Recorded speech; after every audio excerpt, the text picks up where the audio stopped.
This episode of the Recovery Couch is brought to you by JB Davis at Performance Chrysler Dodge Jeep Ram. For integrity, service, and unbeatable deals, ask for JB in Centerville and tell them the Recovery Couch sent you. What's happening, my friends? Welcome back to the Recovery Couch. I'm your host, Brandon Couch, and today we're continuing our PTSD Awareness Month series, PTSD Unpacked. In episode 1, we talked about what PTSD is and what it's not. Today we're going deeper into something that can feel confusing, even frustrating until it clicks. Trauma is stored in the body. You've probably heard someone say, it's all in your head. But when it comes to trauma, it's not just in your head. It lives in your nervous system, in your muscles, in your breath, in your gut. PTSD isn't just about memories. It's about your entire body remembering danger, even when your brain knows that the threat is gone. Let me give you an example. Let's say you were in a car accident, and months later you're walking through a parking lot and hear a sudden screech of tires. Your heart races, your chest tightens, your breath gets shallow, you feel panic. Rush in like it just happened all over again. Yet you know you're safe, but your body doesn't.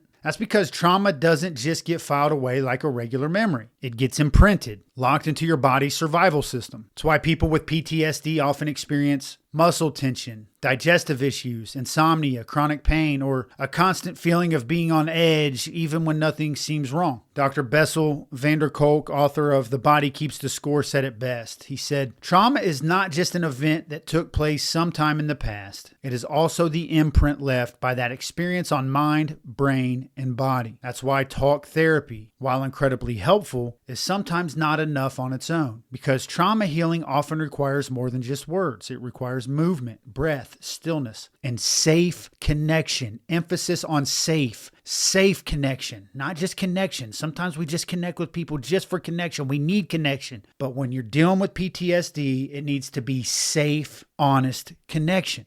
So what does that look like in practice? Well, it could be somatic therapy, which focuses on bodily awareness. It could be breath work to calm the nervous system. It could be EMDR to reproduce or reprocess traumatic memories. It could be grounding exercises to help you stay in the present, or even something like gentle movement, stretching, prayer, worship, where your body feels safe, accepted, and unjudged. Here's the hope in all this. If trauma lives in the body, then healing can too. You're not crazy for feeling anxious for no reason. You're not broken because your body reacts before your brain can explain it. You're actually carrying something heavy, and your body is trying to protect you the only way it knows how. But now, little by little, you can start teaching it something new just by saying in your mind, you're safe now. You're not alone. I'm healing. Because the truth is, you are safe now, and you're not alone. And healing is possible. I want to thank you for joining me for episode 2 of PTSD Unpacked. In our next episode, we'll be talking about the invisible injury, why PTSD often goes unnoticed or misdiagnosed, especially in people who seem to be functioning just fine on the outside. Until then, remember, your body isn't betraying you.